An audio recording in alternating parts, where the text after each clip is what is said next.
I'm recording. Okay. So we have, after this meeting, we have 2 more weeks. So that's 4 meetings.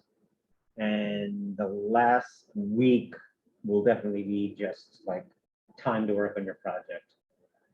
So at most there's 2 more labs. I know I have material for 1 more lab. I'll see if I can get material for 2 more labs because I know how much you love labs. So that's what sort of remains. And I think we have, if I recall, a final exam schedule. I think it's probably Monday. So we meet at 12:30 and there it is at 12 on Monday, the 13th. That's when the final will be. Presumably here in person in the room.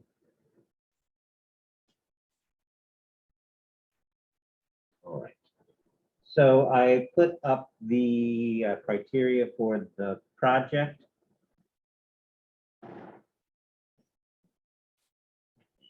Just taking a bit of attendance, sorry. Okay. So I put up the criteria for the project so that you have time over Thanksgiving. Work on it. So it's the last, it involves that sort of this material at the end. So this SQLAlchemy. That's what I want. So it's due at the end. So in December, we have when we come back 2 weeks and then finals week, I believe that's right. Yeah, 13th was the final, so 2 weeks. And I'm making this project due, and I'll give you this week, just nothing new assigned this week, just time to work on the project, and it will be due like late on Friday. Which means I'll get it at 1 o'clock on Saturday morning, probably. All right, so you're going to send me some kind of a report along with files, and it could be a Word document, it could be a PDF. Some people seem to be PDF crazy, so I'll give you that option. And then you should also send me like the project code files. Do not send me the scripts folder or the bin folder. If you're a Mac person, I have the executable. I don't need it. It's large. It's a security violation, and a couple of people have accidentally sent it to me. Okay. So, but you do need to send me your Pythons, your HTMLs, your CSSs, your text files, or your CSVs, or your JSONs. You need to send me the files I need to reconstruct your project, but I have an environment set up, so I don't need environment files. So you're going to make a database. It should have at least 4 entities. So I don't know if you're going to talk about like the nouns or something. And each, so there will then be tables corresponding to the entities. The tables should have, or the entities should have properties, or the tables should have columns, at least a few. You don't have to go nuts. And then there should also be a couple of records in each table. So it doesn't forget, you don't have to go nuts. You don't have to like break an address down into like 5 different parts. You don't have to have all Pokemon that there ever were in your database of Pokemon. Just a few records to sort of show me what's what. There should be a primary key. So this is just in the database design. So there'll be, then we'll implement the database in SQLAlchemy, but you'll have a sort of report telling me about your database. You'll indicate the primary keys. You should have at least one one-to-many relationship. You should have at least one many-to-many relationship. And I will insist that you write out these statements to prove that you have a one-to-many and a many-to-many. So your relationships must be written out in this format that I like. I'm usually pretty flexible, but I'm not flexible on this. So each relationship must be stated in two directions, starting with the word a and then one of the entities. So if I were doing Congress representatives and committees, then I would say a congressperson is on many committees. So I always started with A. And then when I get to the other entity, I might have at this spot one or many. So a congressperson may be on many committees. A committee consists of many congresspersons. So that's a many-to-many relationship. Maybe my committees have a single chairperson, then I might say a congressperson may be the one, maybe one, no, how do I want to say this? A committee has one congressperson as chair, and a person, and then we have to decide if a person can chair more than one committee, and I'll say that they can. So a person can chair many committees, but a committee has one chairperson. So that would be a one-to-many example there. And then I want some kind of ER diagram. You don't have to follow any specific rules. I don't need, Chen or Crow or whatever the hell.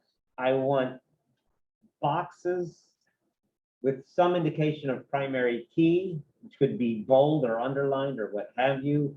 I want maybe a line, some kind of line representing a relationship, and maybe an indication of the foreign key. That can be drawn on a piece of paper and scanned in and put into your Word or put into your PDF. I don't need anything. You don't need any kind of fancy tool for this. If you have one and you know one, fine, use it, but you don't need to use it. And you don't need to follow any specific rules. I just want some visualization of your database. So here I'm pretty flexible. Here I'm not flexible. There will be points for this. You will lose them if you don't do it the way I asked. There's a reason for being inflexible, because people tend to get their relationships wrong. And I think this is the clearest way to not get them wrong. So that's why I'm insistent on that. Then we'll go over to the Python SQLAlchemy Flask side. We will define the entities, define the tables, define the classes, depending what language we want to use. And so I want it, in the end here, we've been having a Python that defines the database, and another Python that populates the database, and another Python that might insert or display information. And so I will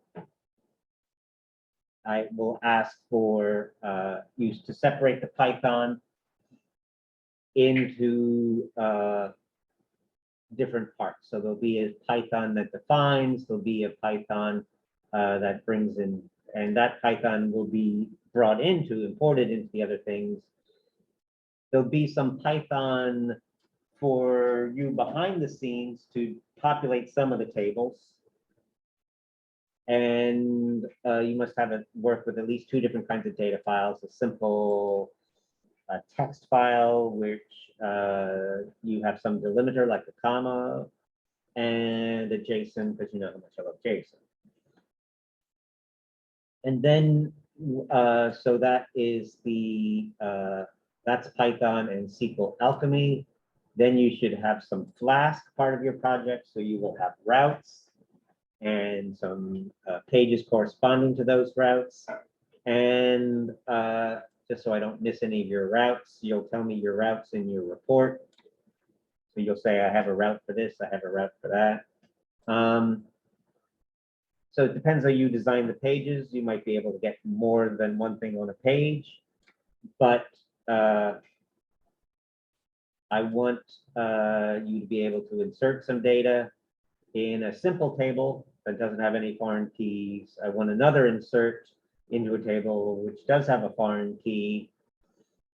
And there should be some validation.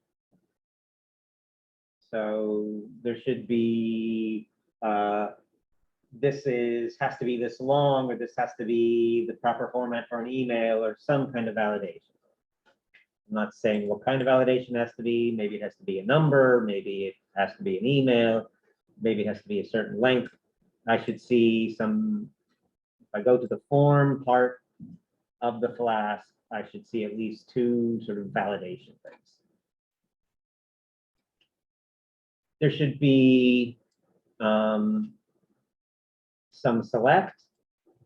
I haven't taught you, I'll teach you delete. That's the one thing I need. One lab we definitely need to do next week, because I'll show you a delete and maybe an update, but I haven't done them, and I want you to be able to use Thanksgiving to work on the project. So I'm not asking for those in the project, but I will show them to you. But there should be, you should have an insert and you should have some select information. So have some query and display the results. So there should be where you display the results of a single table. Display the results of a query that involves two tables. So something that's working with a relationship. And then when I say display, I don't mean print out in the terminal. We're in the Flask thing, so you're somehow showing it on a page. You should show me something that has a table or a grid, and you should show me something that has a data table. This is what I'm showing you today, these last two. So you should, if you're really going to be busy at the end of the semester, but you're not busy over Thanksgiving, you should be able to finish this off. This is all these skills that we've seen. Okay. Any questions on the project at this stage? Let's see. Anything. So that is the project. Now that last two parts of the project were for you to display the results of some query in a table. You can also use a grid, which is a more modern HTML style, but I'm just going to use a table, and also a data table. That's what I want to show you today. So this is going to be a very simple database with only one table, but it's more about displaying. So this is more of a display thing.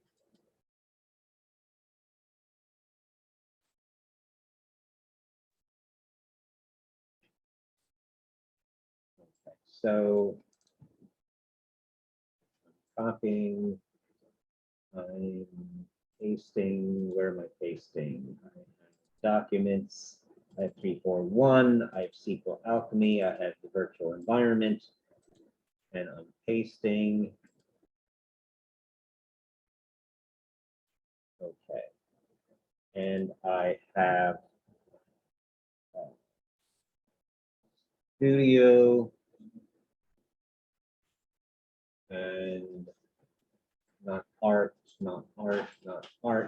but planet.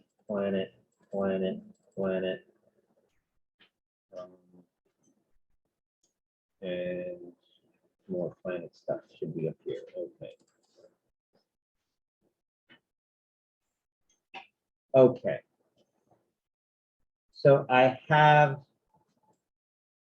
a definition of my planet, which is just one table of planets, so not much of the way in the database, but I'm worried today about display. So I have a simple table here. I have an ID, which is an integer, and it's the primary key. That's going to be auto-incremented. I'm going to have a name of the planet, Mercury, Venus, Earth, Mars. I'm going to have a distance from the sun. I'm going to have a period. How long does it take to go around one revolution?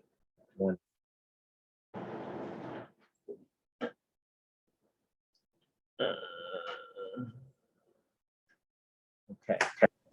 So that is the definition of my table. I have here another separate file to load that database from a file called Kepler CSV. So I bring in my definition. I set up a session. I'm playing around with a file in Python. So I'm doing my directing my path. I'm opening the CSV file. I'm doing my usual reading through it, splitting it up in parts. And the first part was the name, and then it was, I think, the distance, and then the period. So right here. So not the left, load. There we go. So I am reading the name was the first thing in the planet, then the period was the second thing when I split the file, and that was a float. And the third thing was a distance, and I also cast that as a float. And then I added my planet, and finally, when I'm done with them all, I commit it. And I have some query just to spit out all the planets to see that that works. Okay, so that was the definition, that was the load. Now I'm going to go over to the routes. This thing was old. Here are the routes. So these are the pages, and all I'm going to have right now is one page that displays my planets in a nice looking HTML table. Nice looking is a very loose definition. Okay. So again, I'm going to query my database. So I need to bring in my definition of my database and set up a session. I'm going to do some interacting with a web page, and that's handled for me by Flask. I'm setting up a session. This is a database session, not a Flask session, not a web page session, but a session in connecting to the database. I'm querying the planet table. That's the only table I have. I'm getting all the planets. I'm showing the results. I'm casting the results as a set of dictionaries. And that will be useful for that casting the results of the query will be useful for displaying the results. And then I'm going to print that out so I see what it looks like down here in the console. I have a route that is the default route that just redirects to the table. Then I have the table, and it goes to my planet underscore table.html. So I had a separate file that defined my database. I had a separate file that loaded my database. This is my routes.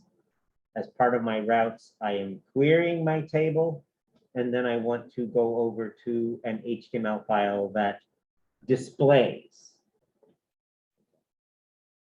So let's do that. Where is that? I'm going to planet underscore table. All right, so I have to make I'm making an HTML table. So I have a table. I have a table row. So I'm going to do it twice, and you can pick the approach that you like when you have to make a table. Well, on the project, you're allowed to pick the one you like. If I give a test, you may need to choose one or the other, depending. But I have these headers. So I'm going to have the ID and the name and the period and the distance. And then I'm going to loop over planets, which is something I sent over here. Let me go back to routes for a second. I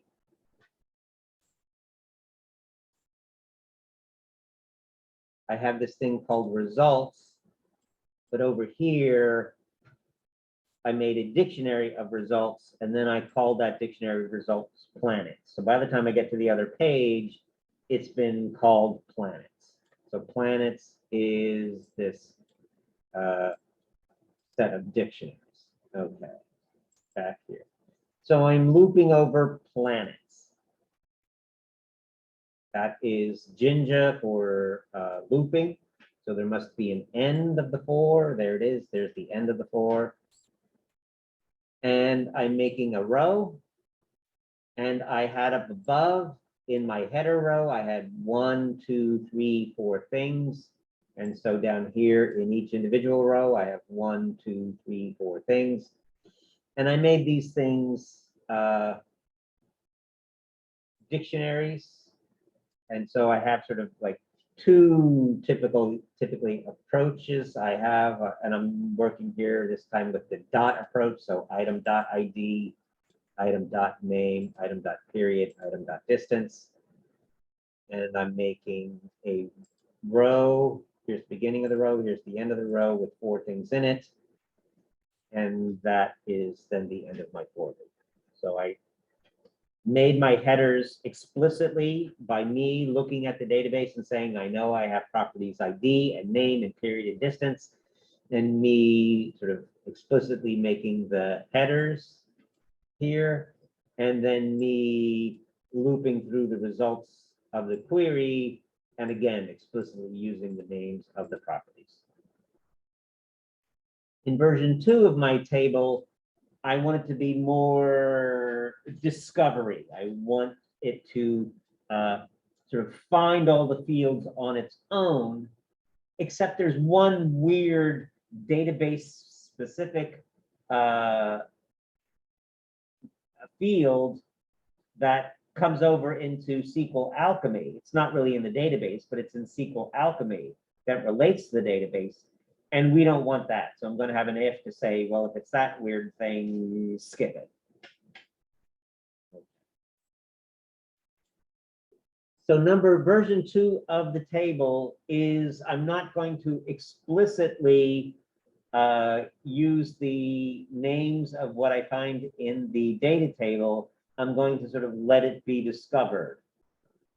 Okay.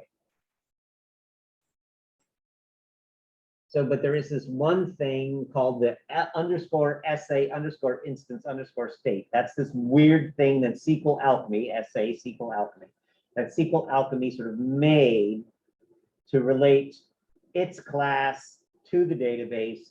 And that's the one weird thing that I don't want to display to my user that will very much confuse them.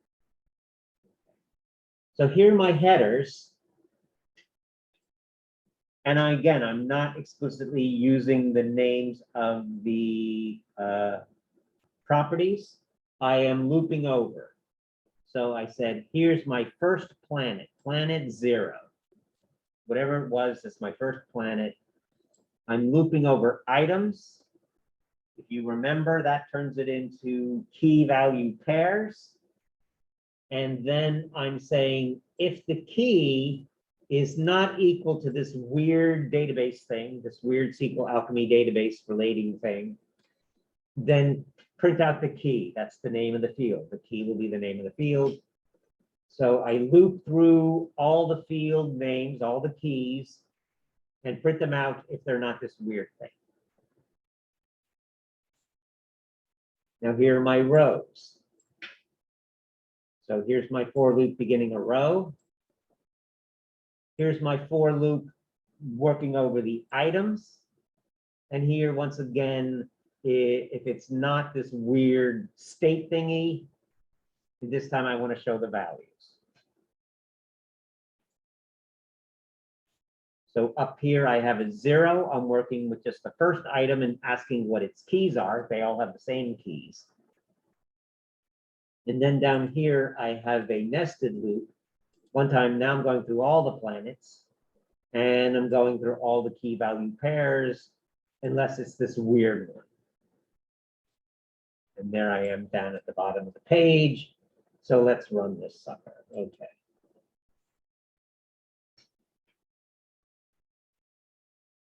So this is app planet routes.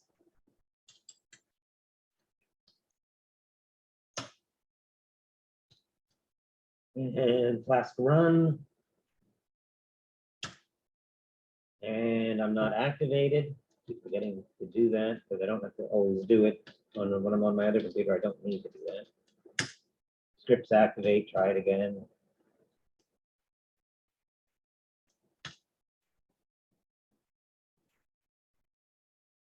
It's better. Here's what that query printed out, and here's this sort of weird essay stuff. You see here, there's this weird essay stuff.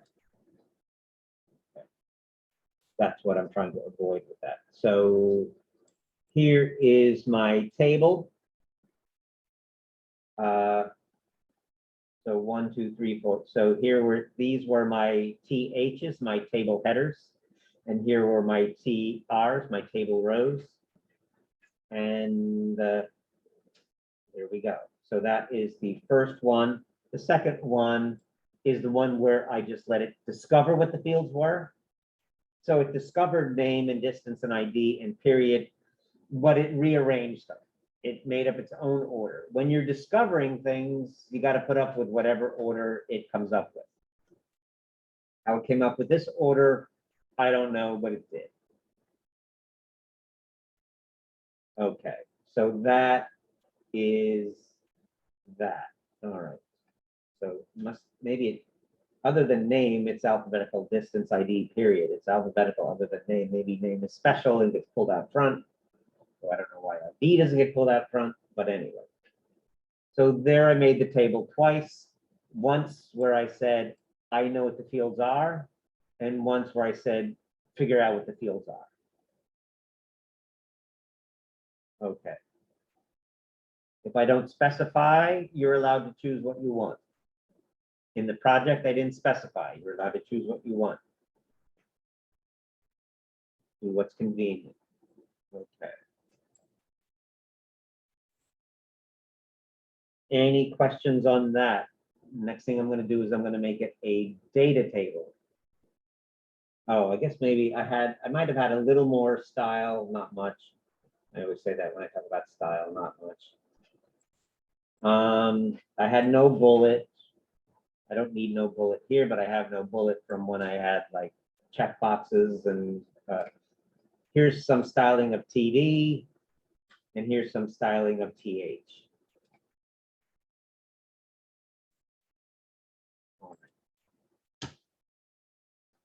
Any questions before I do a data table? A data table is a table with some JavaScript functionality that allows the table to be sorted, to allow you to search for things in the table, and for it to have different pages. Now, my database is so small, just 9 planets, that the sort of paging thing doesn't really happen, but that's one of the things that comes for free when you have a data table. And I'm using a jQuery, so that's a JavaScript library.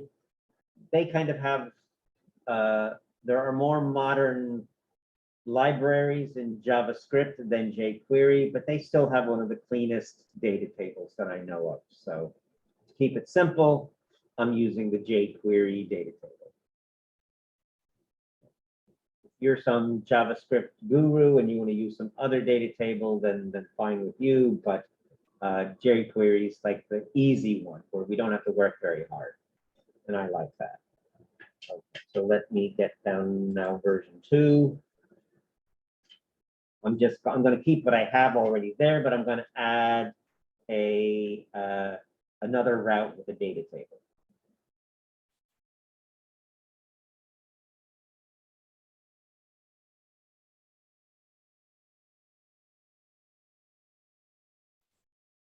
So here's all my stuff.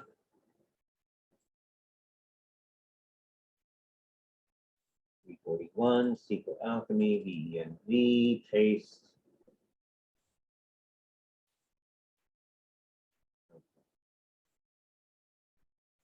So I did not change the definition. It's still the same definition. I didn't change the load. It's still the same load. The routes changed because I added a route. here was the route that we just made to a regular old table. Here's the new route to a data table. And it goes to planet data table HTML.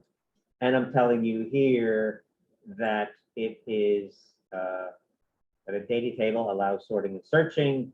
And I'm using a different layout because the layout for the data table is going to be where I connect to all the jQuery.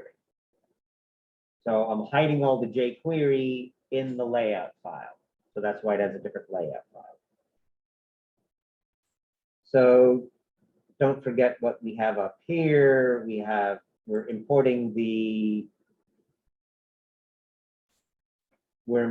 definition of our planet. We're setting up a session. We're querying planet, and we're turning it into this set of dictionaries. So here you see, here's a dictionary for Pluto. Curly bracket is dictionary. Basically, dictionary is like the JSON format.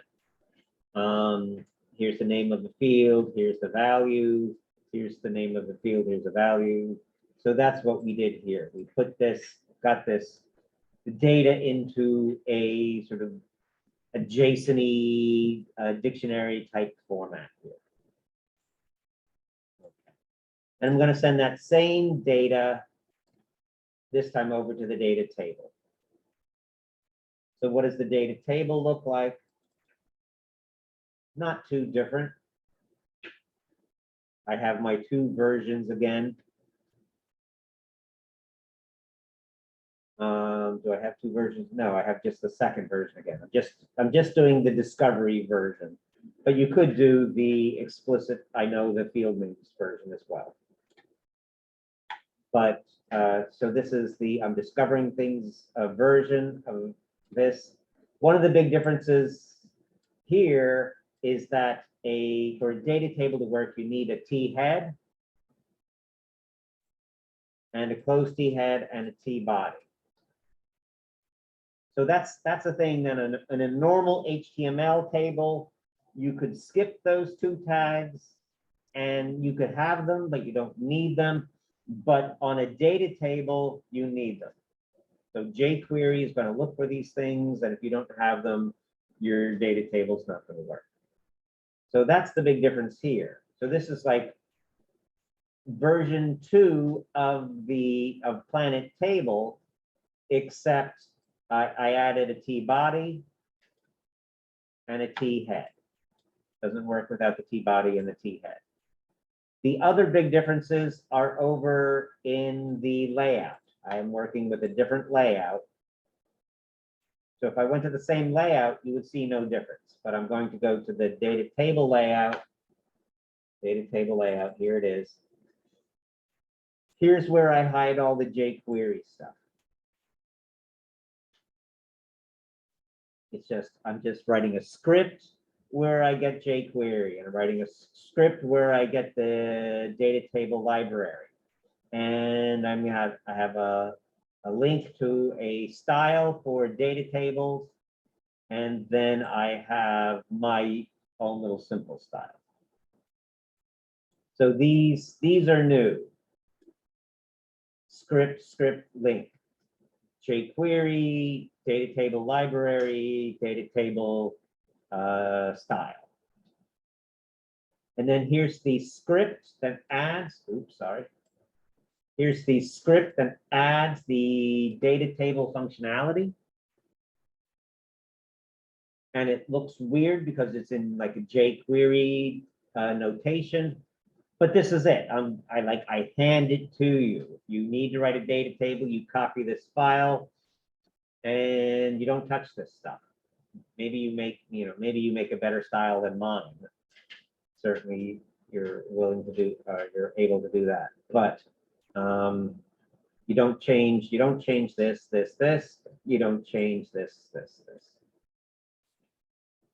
So that's the changes to the shared layout, or it's not a shared layout. The data table, I'm having a different layout. The data tables has a different layout than the normal table. Okay. So let's run it and show you what you get for this. So there's not much of a change. It's just like, it's all hidden in jQuery. Somebody, some fancy smart jQuery coder made all this stuff for you and we're just using it. And so I'm going to run the routes. I'm going to run the Flask. I'm going to bring up the file. This is the old stuff because the default route is the table.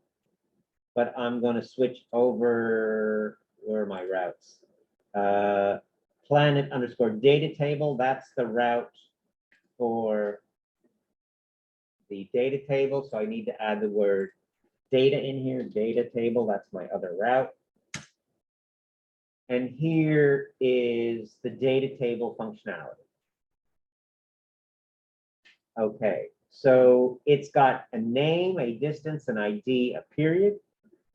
It rearranged my planets because it sorted them on the first property. It sorted them on name. And I can sort them the other way. So this is alphabetical order by planet name: Earth, Jupiter, Mars, Mercury.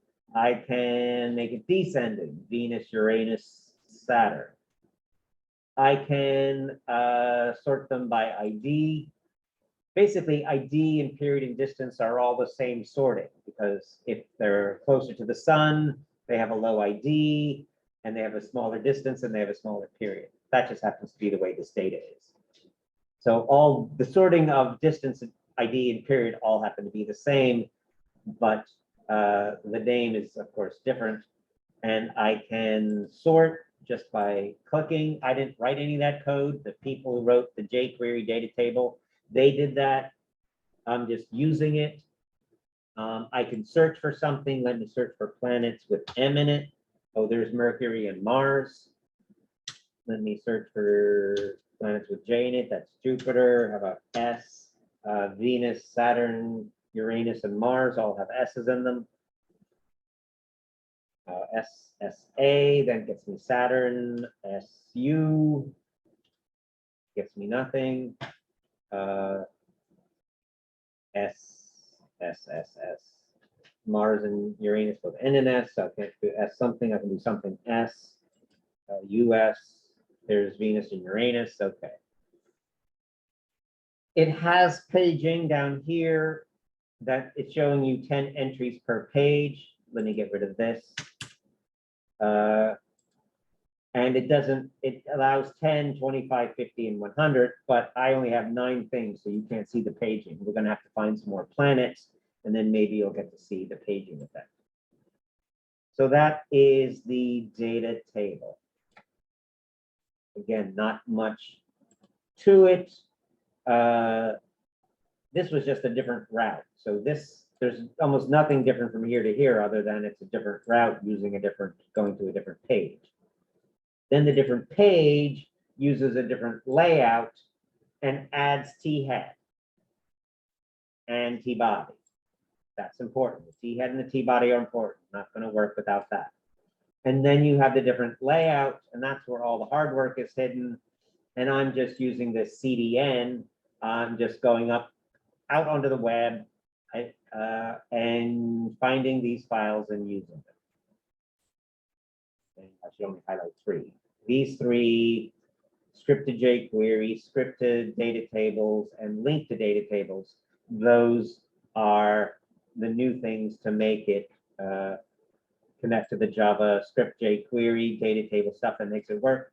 And then here's me actually applying it to the table. So I'm going to the document. Once it's ready, that means that it's pretty much the page is loaded. I'm finding anything that is called table, and I'm assigning it the data table functionality.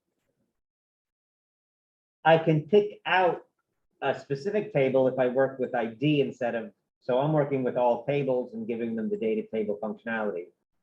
I could work with a pound here and pick out a specific table.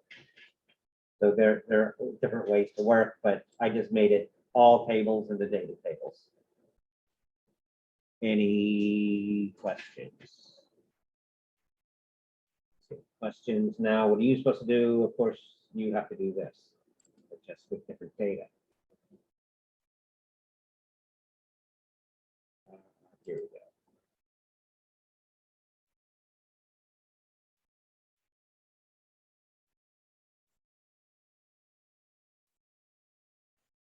So I brought back, I think we've seen this Starbucks data once before. The sizes of drinks, and has more data than we need, but we're interested in the drinks. And